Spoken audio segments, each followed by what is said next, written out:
नमस्ते सदावत्सले मातृभूमि। The great legend of India Subhash Chandra Bose. Subhash Chandra Bose को लेकर मद्रास हाईकोर्ट में एक पिटीशन फाइल हुई, एक पीआईएल फाइल हुई। केंद्र सरकार को नोटिस किया गया। केंद्र सरकार के प्राइम मिनिस्टर कार्यालय के प्रिंसिपल सेक्रेटरी के माध्यम से सरकार अपेयर हुई। पिटीशन में ये मांग की गई कि भारतीय करेंसी पर सुभाष चंद्र बोस की तस्वीर लगाई जाए। पिटीशन में बहुत कुछ कहा गया, कुछ मैं समरी आपको बताने की कोशिश करता हूं कि क्यों नहीं वो राष्ट्रपिता हो सकते। अगर राष्ट्रपिता नहीं हो सकते तो करेंसी पर नोट तो करेंसी पर उनकी फोटो तो छप ही सकती है। क्यों? क्योंकि अंग्रेजों के समय पर स्वतंत्र भारत की पहली सरकार, ये जो नेहरू जी की सरकार थी, ये दूसरी सरकार थी। पहली सरकार सुभाष चंद्र बोस जी ने बनाई थी, जिसका हेडक्वार्टर अंडमान निकोबार हुआ करता था। 21 देशों ने उनको रिकॉग्निशन भी दे रखा था। रिकॉग्निशन हम उसको कहते हैं जब कोई देश अपनी सरकार बनाता है और सरकार बनाने के बाद या कोई परिवर्तन आता है, परिवर्तन आने के बाद दूसरे देश उसको रिकॉग्नाइज करते हैं, उसको मान्यता देते हैं, और मान्यता इस बात की देते हैं कि एक राष्ट्र है। सुभाष चंद्र बोस जो अंग्रेजों से युद्ध लड़ रहे थे, उस बॉर्डर से उन्होंने इंडियन नेशनल आर्मी बनाई। इंडियन नेशनल आर्मी बनाकर उन्होंने भारत में जो अंग्रेजी सेना थी, अंग्रेजी सेना को परास्त किया और एक बहुत बड़े भूभाग पर वो बैठे। वहाँ उन्होंने अपनी करेंसी छापी, वहाँ उन्होंने अपना पूरा सिस्टम बनाया, वहाँ पर उन्होंने अपना पूरा डॉक्यूमेंटेशन किया और स्वतंत्र भारत घोषित किया। ये सरकार गवर्नमेंट एग्जाइल नहीं है। गवर्नमेंट इन एग्जाइल का मतलब दूसरा होता है। जैसे दलाई लामा की सरकार गवर्नमेंट इन एग्जाइल है। गवर्नमेंट एग्जाइल का मतलब होता है वो अपनी लैंड पर नहीं है, वो दूसरे देश में बैठकर एक सरकार घोषणा कर रखी है और जहां पर वो बैठे हुए हैं वहां से वो अपने जो लोग उनके समर्थन में आ गए हैं, जो लोग उनके साथ आ गए हैं, उनको वो गवर्नमेंट मानते हैं। सुभाष चंद्र बोस जी ने गवर्नमेंट इन एग्जाइल नहीं बनाई। सुभाष चंद्र बोस जी ने भारत के ही एक हिस्से पर युद्ध करके हिस्से को विजय किया और विजित करने के बाद वहां पर स्वतंत्र भारत की सरकार बनाई। इसीलिए जब आप कॉन्स्टिट्यूशन के आर्टिकल 1 को पढ़ते हैं तो कॉन्स्टिट्यूशन के आर्टिकल 1 में 4 प्रकार की उस समय स्टेट्स थी। जो चौथी प्रकार की स्टेट A, B, C और D, part B states, part A states, part C states और पार्ट डी स्टेट्स, मैं इसको भी आपको एक्सप्लेन करना चाहता हूं।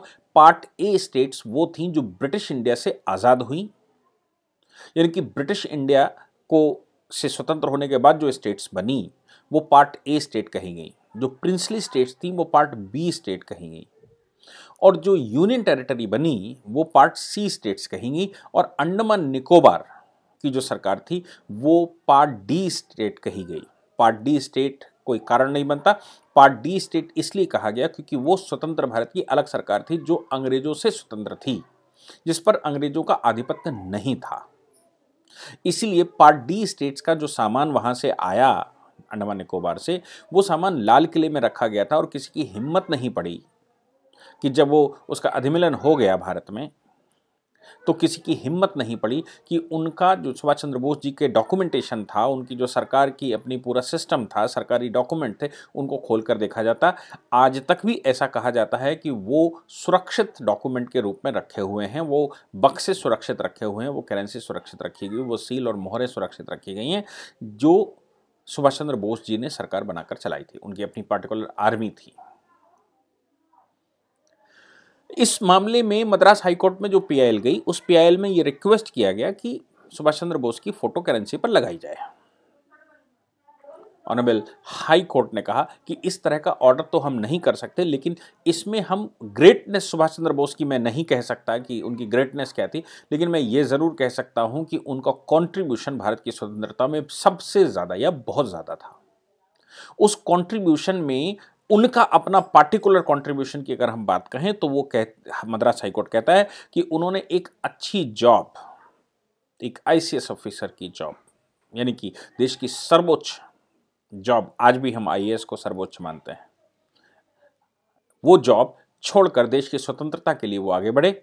और चूंकि उनके पास टैलेंट था, इसलिए वो टैलेंट अंग्रेजों के मातहत नतमस्तक करके इस्तेमाल नहीं किया गया, ना ही वो विदेश भाग गए। उन्होंने यहाँ स्ट्रगल करना स्वीकार किया और स्ट्रगल, सरकार के विरुद्ध स्ट्रगल करके एक अलग राष्ट्र, एक नए राष्ट्र की परिकल्पना की और राष्ट्र बनाने का प्रयास किया।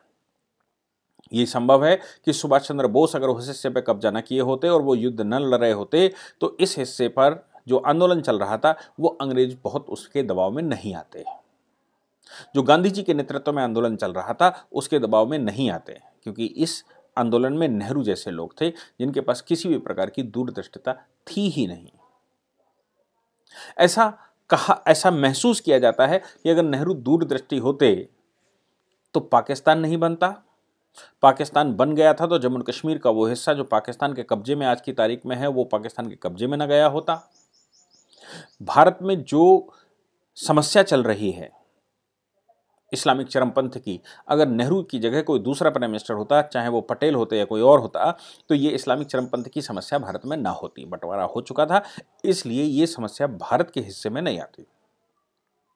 लेकिन आज ये समस्याएं भारत के हिस्से में हैं।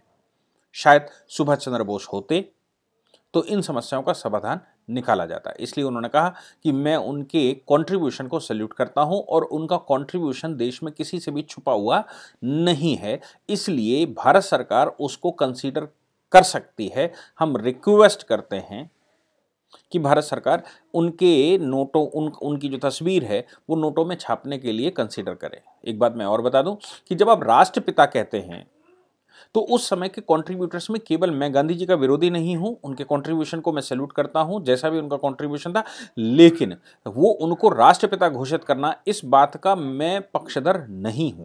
क्यों? क्योंकि अगर राष्ट्रपिता घोषित करना है तो भगवान श्री राम को क्यों नहीं किया? क्योंकि मर्यादा पुरुषोत्तम श्री राम के आधार पर ही आप भारत में राम राज्य लाना चाहते हैं और राम के ही अनुयायी गांधी जी थे।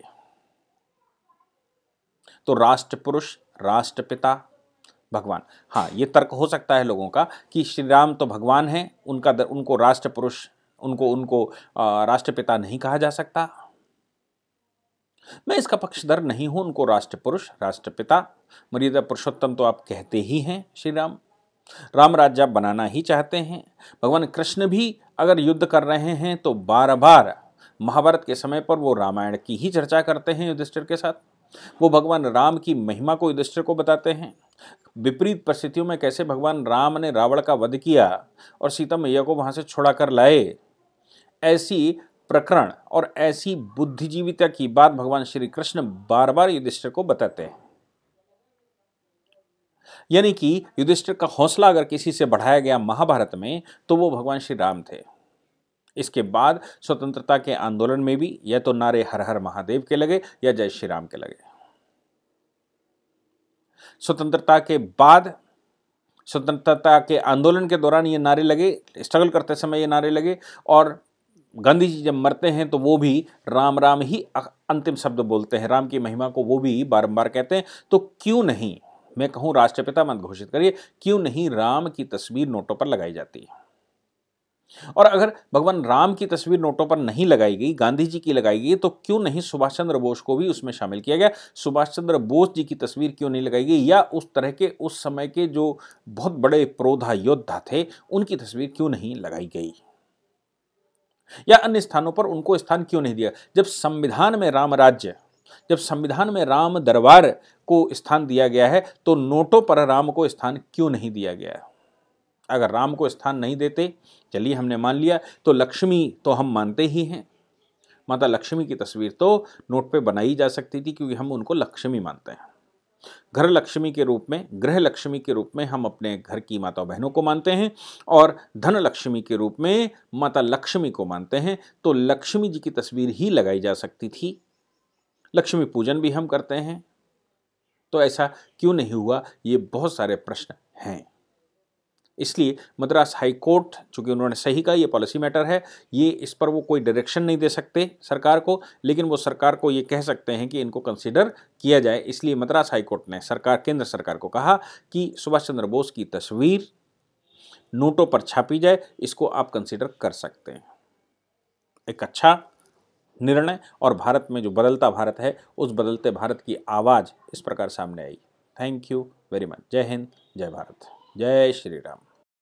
यदि आप लॉ पढ़ना चाहते हैं तो कहीं और क्यों जाना, हमारे ऐप को डाउनलोड करें और लॉ पढ़ें।